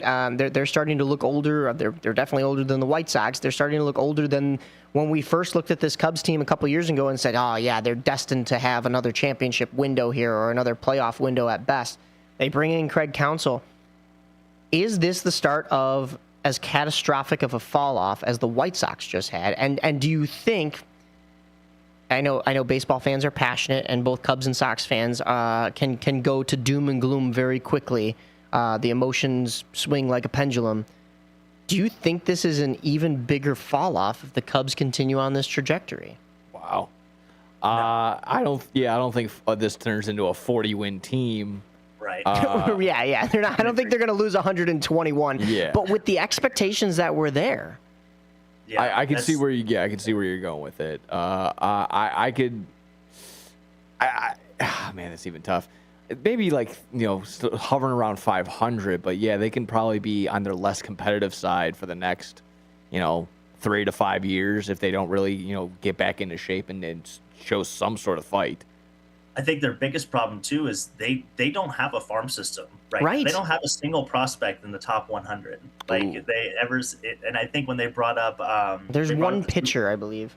Not even that. When they brought up their two most recent prospects, I can't remember the shortstop's name, or not. The shortstop, but he was like 75th, and the other guy was like in the 80s. So it's not like they've had this amazing wealth. And again, I think that's what comes back to Jed Hoyer is he's kind of responsible for constructing this team. I mean, everybody wants to blame Counsell, and I'm kind of in the boat of maybe, I don't know if Counsell's like too player friendly to where I don't want to say he coddles, but I think sometimes sometimes you got to have a manager that will, kind of bark at you, that's going to kind of get you to rise to the occasion. And I don't think he does that very well. And I think that kind of has a mindset, I don't want to say like handcuff on the team, but I think it rubs off on them the wrong way. But yeah, I could see the downfall. I mean, I can see how this could go south very quickly. I mean, you have Justin Steele, who still we don't know anything about what's going on with his elbow, when he's going to come back, and who'd they lose this year? It wasn't Colin Ray. It was help me out here, guys. Boyd, the pitcher. Boyd, yeah, they lose Boyd this year too. So, God knows what happens with that elbow. He may, he could be out for another year. You never know. So, it definitely is. It's definitely looking more gray than sunny. Let's put it that way. I don't think they're going to lose 120, but I can see them lose 80, 90, 100. And that's another comparison that I could draw to that White Sox core that was always injured. And here's a Cubs team that, I know injuries are part of the game, but there's an abnormal amount of injuries, both for those 2021-22 White Sox teams and here with the current Chicago Cubs. And you could sit here and go, well, on paper, and when we get healthy, and our friend who covered White Sox last night, and like I said, we're going to get into White Sox in just a second here, but Tilo, he and I were going to White Sox games in those 2021, 22 years, and he was saying, but on paper, and when we get healthy, how long can you say that until the statute of limitations is up then? And then you go, and then you finally look at it and go, I've given a little bit too much onus to these names that aren't healthy, that aren't producing. So now these names like the Tim Andersons and the Eloy Jimenez's and Luis Roberts are not as big. They're not on this pedestal like we had them. At what point does PCA make his 11th error of the week and we go, and I know I'm going after the top prospect, right? Here come all the pitchforks and the torches coming at me. But look with the rest of this Cubs team too. How long until we go? We well overpaid for Bregman. Yes. I mean, how long till we go? Shota Imanaga is not the playoff starter that we wanted, because you can't even get to the playoffs maybe this year if this goes like this for the whole rest of the second half. Even last year, he wasn't the playoff guy that you wanted. Seiya Suzuki might get traded, like we said. So how long until we have to start saying we got to break it down? Which means, along with that, what comes with that? How long until Craig Counsell is not only on the hot seat but maybe out of Chicago? That could be probably sooner rather than later. I think. My question is, who lasts long? Who's out first? Is it more Jed or is it more Craig? Because I'm still, you're not wrong. Yeah, it's more Jed. Yeah, I'm more. I think if you had to put a gun to my head, I would tell you that I would fire Jed Hoyer before I fired Craig Counsell.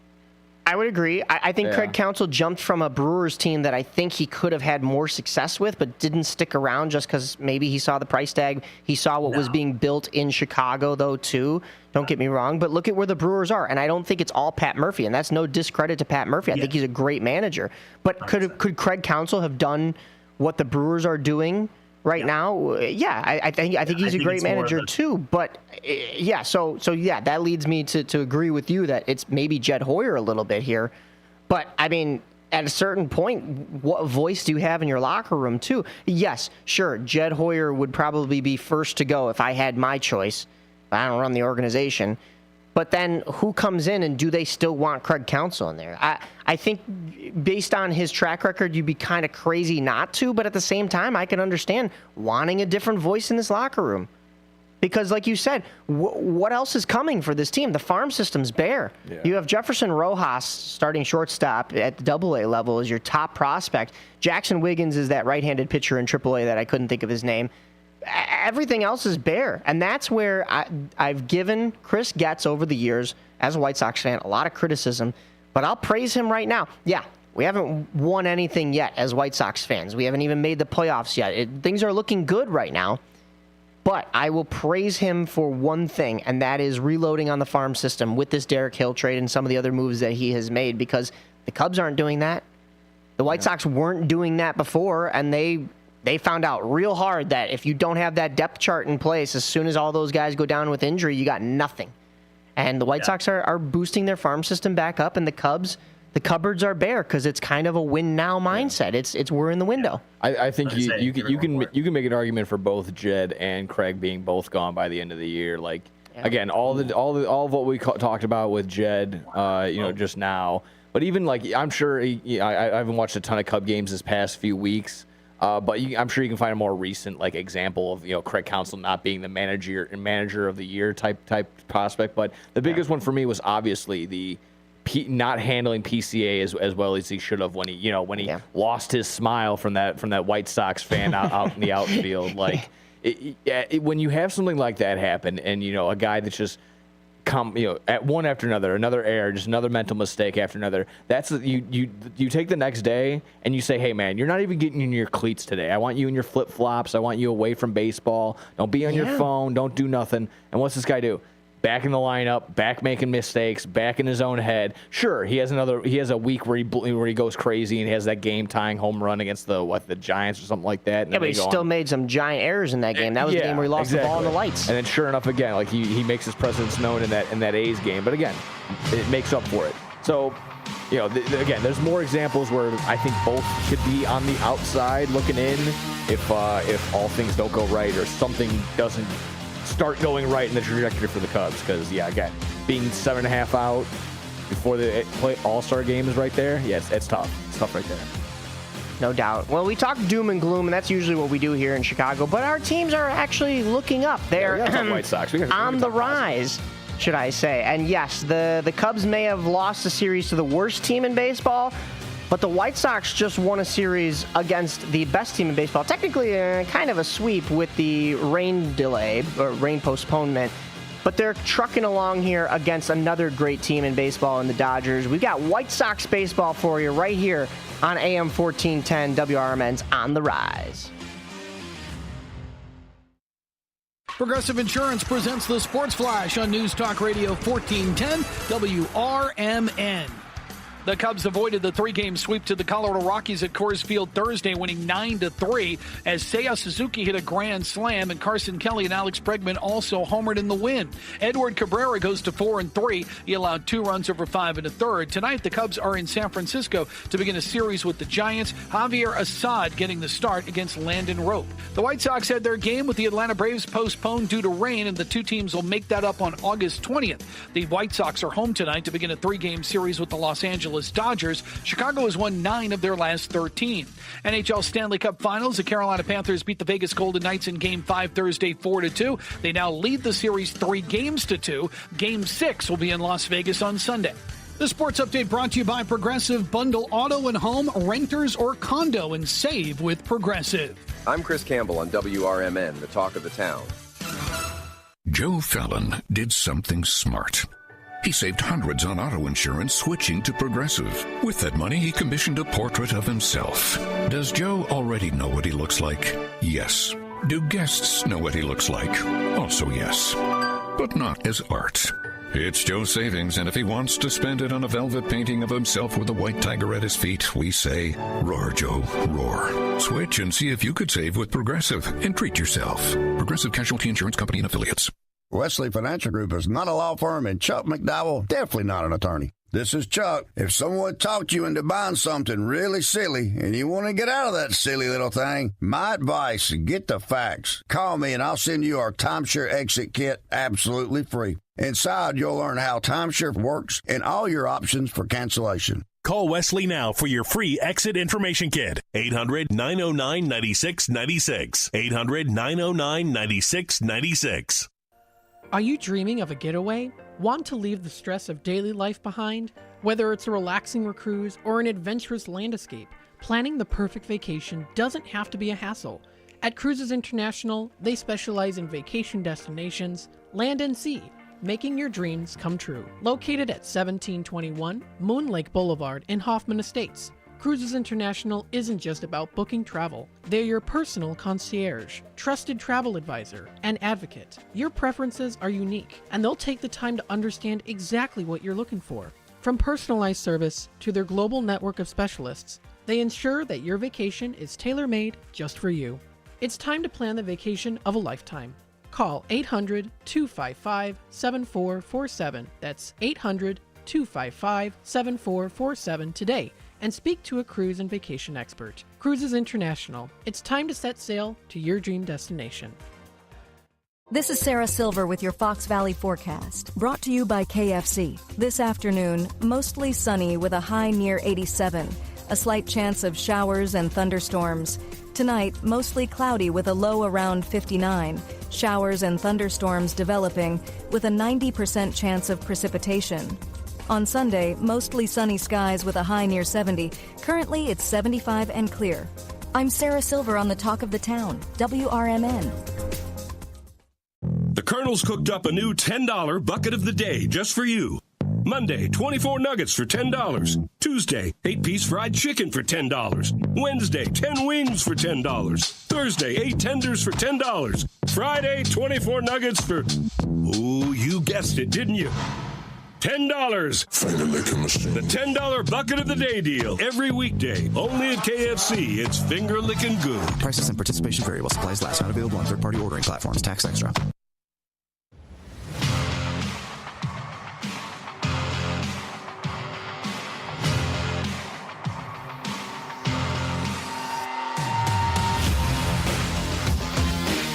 1410 WRMN's On the Rise. Myself, Nick Johnston on the board, and Dalton Cooper via Zoom. We're joining you here from Studio 14 in Elgin. You can follow us on all of our socials.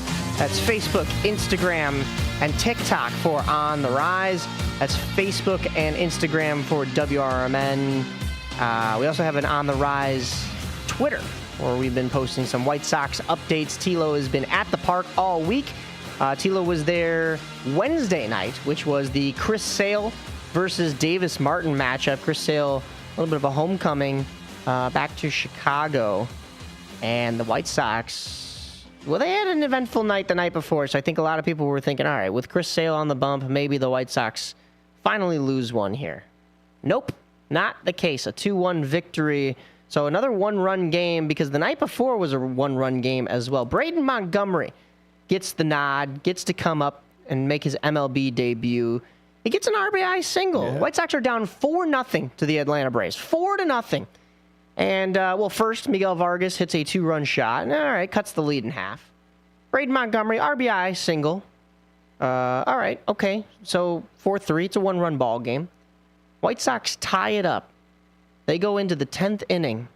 The Manfred runner, the one that you place on second base in the 10th inning, that comes around to score for the Atlanta Braves. And now the White Sox are kind of backs up against the wall. A little bunt action to move the runner over to third, but that's not needed. That's been kind of the case in the 10th inning. I feel like I've said that before because that was the case in that game against the Cubs, where Andrew Benintendi bunts a runner over, gets them to third, and you're just trying to score to tie things up and see what you could do in those extra innings. But instead, 2 outs, comes down to the final at-bat for the White Sox. And who is at the plate but the rookie making his debut, Braden Montgomery. All he's got to do is get a hit to tie this game up. Oh, he got a hit all right. Oh, sure enough.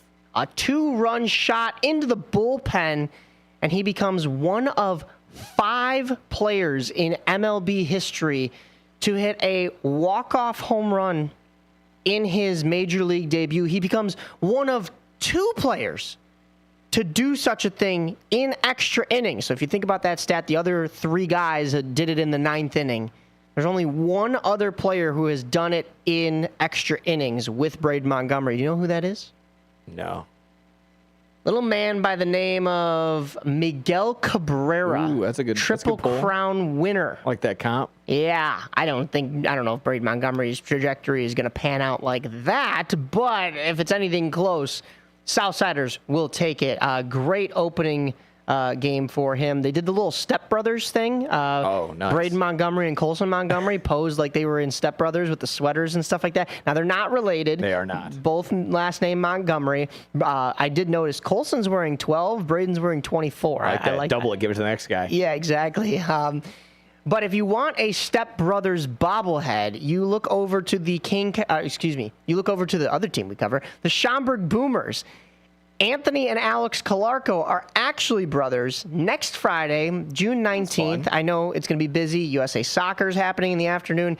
If we get to a Game 7, which I don't think we will, in the NBA Finals, that would be that night. But if you're not doing anything else that night, Friday, the 19th, Anthony and Alex Calarco, Step Brothers bobblehead at Wintrust Field. Get over there and get yourself one, and we'll be talking to them about that. So is Braden's walk-off being his first professional home run, is that the first time that's not the first time that's happened, right? Okay. That's definitely not. Okay. Yeah. Okay. I was maybe into their debut. That's probably putting them in small pool for that to be the case. But I'd have to look up those stats as well. But have yourself a night. 3 RBIs, your first ever MLB home run, and it's a walk-off to win the game. On the flip side, the other Montgomery, which again, I thought my dad thought they're brothers, right? I'm like, no, they're not at all. I'm like, Dad, just kind of maybe look at them. Little different complexion. Yeah, they do look alike. Yeah, there's definitely some resemblance. That's why. I mean, if you could see it, that's why I'm wearing my Quentin Johnston jersey, my brother, of the Chargers, because again, we look so much alike. Someone said it's the hair. We have the similar hair. I see. But I don't know if you guys heard this one. Your mom's side. Probably. I don't know if you guys heard this one But did you know how Colson got hurt? How he hurt his back? No. So it was on a swing, not him swinging the bat. Him legitimately on like a little wooden swing. I believe it was he was at some bar, some little entertainment hub, and I think him and his gal were swinging on a swing, and sure enough, he fell off of it maybe and hurt his back, and again, the extracurriculars that could have happened, but hey, man, about that. Yeah, not. But glad he was back in the lineup yesterday because that did help for sure. But yeah, having Montgomery, not Montgomery, but yeah, that's one of those things. Hey, Colson, be careful out there, man. Things are like I said, we need you, man. This is getting crucial. Can we talk about how amazing this run is too without Mune? Like the best player or best hitter. I don't know about best player. We can argue that until we're blue in the face. But literally the best power hitter on this team. Everybody was kind of worried when he got hurt. I don't know about you guys, but I did feel a little uneasy. Yeah, a little bit. But in the most crucial part of their season with just what? Dodgers obviously right now just played Atlanta. Now after that. On the road, New York, on the road to Detroit, and then back home for Cleveland. Yeah, this is a very crucial part for him to be missing. But guys like Miguel Vargas showing up, Braden Montgomery getting called up, Colson Montgomery still applying. I mean, Tristan Peters is hitting 298. Yeah, like, come on. Over 800. Yeah, he's hitting better than Ohtani right now. Like, can we just can we acknowledge that? I think we can. Like. And we here at WRMN spoke to Tristan Peters earlier this year. Go check out that interview on the socials. We also spoke to Miguel Vargas. So we've been able to cover a lot of great White Sox stuff. I'll be at the game today. I was going to, and I'll give you a little spoiler for anybody listening. I think it still will happen. I'm working with my guy, Scotty. He's a great person to work with at the White Sox. We're going to try to interview both Montgomerys, especially because they just did the Step Brothers thing, and I'd like to do a dual interview with them. Hopefully that'll happen. But going back into the stats for this White Sox team, first off, they took first place without Mune healthy. They've also gotten to 500 with Mune healthy, but have sustained it and actually have played even better baseball. I thought with Munetaka Murakami out of the lineup, I thought at best, can you please play 500 baseball? They've done better than that. The White Sox are 3-0 in their last 3 games against the 2 best teams in baseball. It's the LA Dodgers, who they beat 8-2 last night, and the Atlanta Braves. They had that rainout game that I mentioned on Thursday, but then they won Wednesday and Tuesday with those heroics. They haven't lost a game at home since May 26th.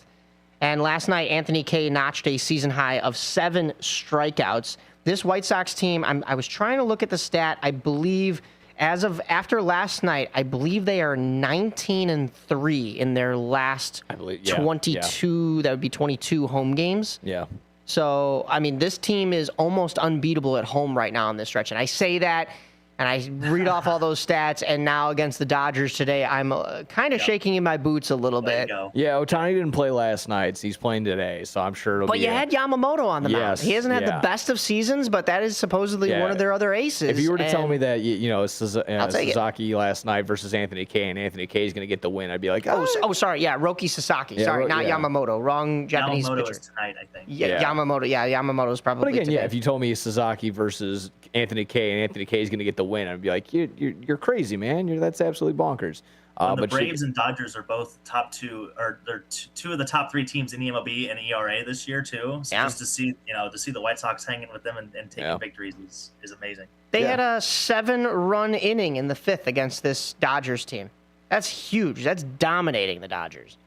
So I'll take that all day. White Sox back in action at 3:10 today. When we look at some of the rest of the schedule, well, I'll give you some Cubs notes because we didn't. Cubs are starting at 9:05 tonight because they're out in San Francisco. They'll be at 2:10 tomorrow on ABC and MLB TV. Then they come home for a 3-game set with the Colorado Rockies. All 7:05 starts Monday through Wednesday. Then Friday through Sunday, they'll stay at home. All 120 patented starts against the Toronto Blue Jays. For the White Sox, the Rockies, they're gonna need to bounce back at home against the Rockies. For sure. Yeah, that's a tough look. The White Before Sox. you break down the upcoming White Sox game, can I ask you a question? Can I ask another group question? Yeah, let's do it. Yeah. Okay, as the betting man on this show, Nick, what kind of odds would you have gotten going into the preseason if I would have said, hey, the White Sox are going to finish in the top 5 in the MLB in home runs as a team this year, and they're going to have 3 guys lead the league in home runs at their position. Oh yeah, it probably would have been the same odds for them to win the Central, just like probably like plus 10,000 or something like that. That's insane. Yeah. And then sure enough, like I said, in that same breath, like what again, their early season odds were well into the plus, a couple thousands, maybe even plus 10,000 to win the Central, and now they're looking at like what?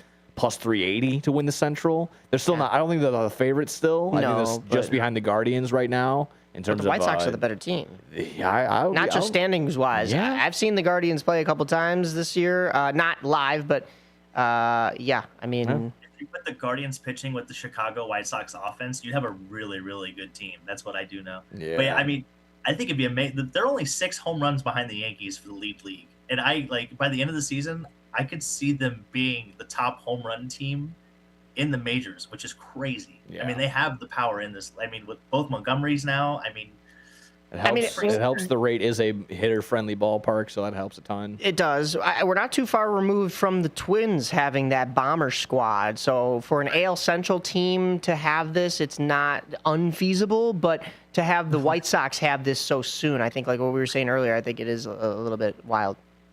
Which is the exact opposite of the Cubs, right? Like that's what is crazy to me is like the Cubs have a bunch of guys that are built like me. They're all 5'10", like 200 pounds, and which is great. They're great hitters, but they do go into slumps, and that you're seeing that now. And I think that's the key to the White Sox success is they can power their way out of going into a slump because they could just hit, 2-run, 3-run home runs every game and.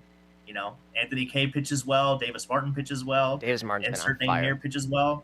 Yeah, their bullpen is. He had one bad start, but then he's back to it now. 9-2 after going up against Chris Sale. He's now made Chris Sale 8-5. So in that same breath, though, if they're not hitting the long ball, it's kind of those you live by the long ball, die by the long ball kind of deal. So if they're not scoring runs, it's because they're not going long. But we've seen a lot of small ball from this White Sox team too. So That's true. So I don't know if that's necessarily 100% true. They can manufacture. And that's some runs. that was the other stat that I believe CHSN kind of put up the other day.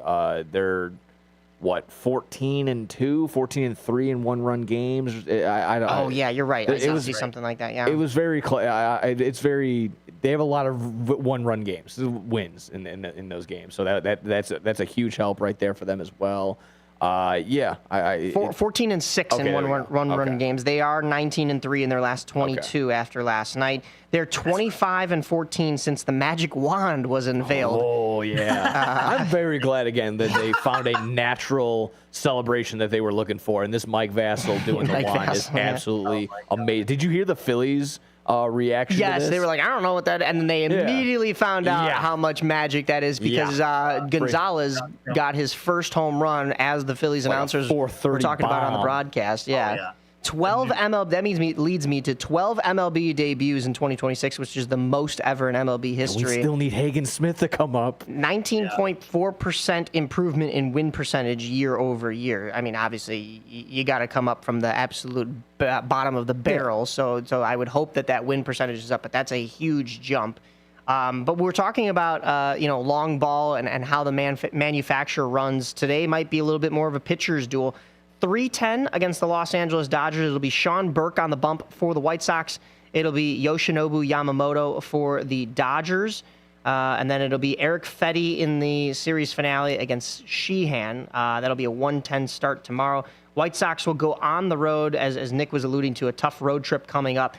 New York for 3 games. The Yankees, 6:05 p.m. start times, Tuesday through Thursday. The Sox stay on the road Friday through Sunday as they head to Detroit. 5:40 on Friday, 12:10 on Saturday, and 12:40 on Sunday. So that'll do it. I don't have any other White Sox notes unless you guys wanted to add in something real quick, but we do have some Stanley Cup final news to get to. Get to it. Let's do it. All right, we'll switch gears. Ladies and gentlemen, as a man who covered the Carolina Hurricanes, I did not think that I would be saying this. They're finally getting close to being over that hump. Well, they've gotten to the Stanley Cup final. That's most of the hump to get to as it was. But the Carolina Hurricanes are one game away from winning the Stanley Cup final. They could do that tomorrow night in Vegas against the Vegas Golden Knights, And then if they don't do that, a Game 7 would be back at home in Raleigh, North Carolina. And the way that building has been through these playoffs, the way that this Carolina team has risen to the occasion, you have 37-year-old Jordan Staal coming up big and putting in a case for Conn Smythe winner. He's done something that no other player has done in the history of the NHL. Well, one other player dating back to, I want to say it was 1956? It was 57, I think. 57, excuse me. He's scored in the first 5 games of this series and has had 2 multi-point games. Who leads the Hurricanes with multi-point games, I believe, is Jackson Blake with 3. I could be wrong on that stat, but I mean, this Carolina team, I mean, we talked about how Taylor Hall's been great throughout these playoffs, but boy, oh boy, we also have to talk about the goaltending situation and how Brandon Bussey has stepped in with Frederik Andersen out with a concussion. This has not only affected the Carolina Hurricanes, but the Chicago Wolves, ladies and gentlemen. They lose Game 5 at home in the Western Conference Finals to the Colorado Eagles. It looks as though they're going to go to Colorado in Game 6 and possible Game 7 and lose on the road. Instead, they win Games 6 and 7 and find themselves in the Calder Cup Finals. Dalton and I were there last night to cover Game 1. Did not go the Wolves' way. They lose 3-2, but they had 2 leads in that game. If you could do the math, that means they were up 1-0 and 2-1. Kind of blew it at the end. But they've had to call up their goaltenders to help aid Carolina. This is going to be, or this could be, the first time since 1976 and 1977 and 1995. This could be the 4th time in history that an NHL team, fourth time. We got 76 Montreal, 77 Montreal, and 95 New Jersey. Yeah, okay. So third franchise. Got you. To have their NHL team and AHL team win the Stanley Cup and the Calder Cup in the same season. That was cool. 95 with the New Jersey Devils and the Albany River Rats in the AHL. Montreal Canadiens in 97 and 96 with their AHL affiliate being the Nova Scotia Voyagers. Voyagers, excuse me. Big word. Almost like we almost had it last year if it wasn't for the Canucks, because the Abbotsford Canucks. That's true. Well, the one because Florida, the Checkers were in the finals, and we could have the Panthers and Checkers. So that's right. Back-to-back years. Yeah, not to get completely sidetracked. I was going to say on the other side, the way you phrased it, I was like, I don't think the Canucks were coming close to winning a Stanley Cup. But the Checkers. Abbotsford Canucks won, but they were playing the Checkers, who are the affiliate now. They used to be the affiliate for Carolina.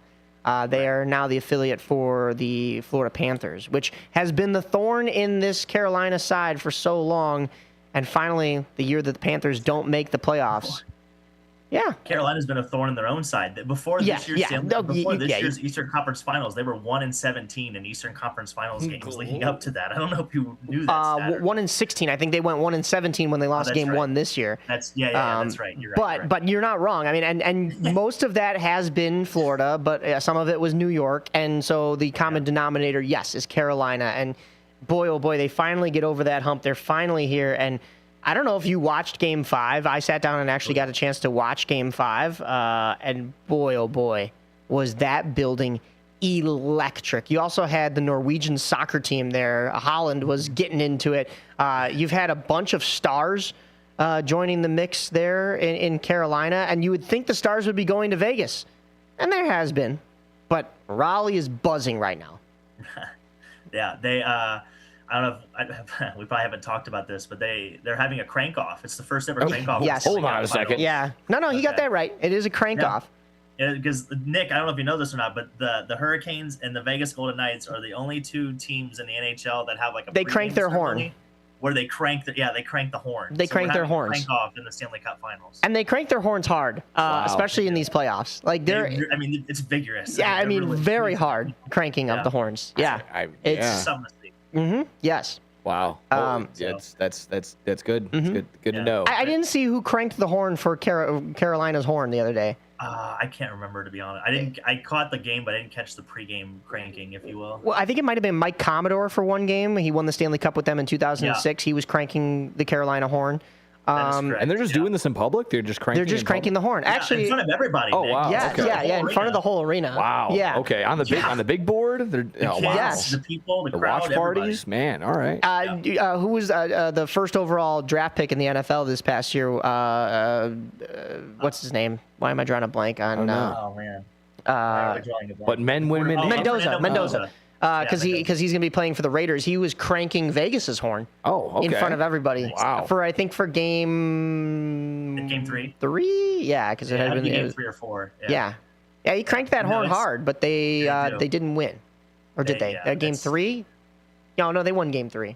Because then I think Carolina. Yeah, they were up 2-1. Yeah. Yeah, it had to be game 4 because they tied. So he cranked that horn well. Wow. They got the win. Incredibly. So well. they were horned up then. Good. Cranking it. Okay, good. Yeah, they were cranking. Good. Yeah. They were in there cranking. This is lovely. Well, the horn will be cranked in Vegas tomorrow at 7 p.m. as Game 6 commences. And like I said, if we have a Game 7, it will be Tuesday night back in Raleigh, and they will crank that horn one more time. I think it's going 7. With the way this series has gone, we have to talk goaltending, though, a little bit. Thank God neither of these teams is that call the Hogs. Yeah, right? I mean, well, actually, the mascot for the Carolina Hurricanes is Stormy the Hog. Yeah. Oh. So we'll have to see. We'll have to see if Carolina, if they do get back to a Game 7, if they have their Hog crank their horn. Wow, we're getting there. Yeah. All right. Yeah.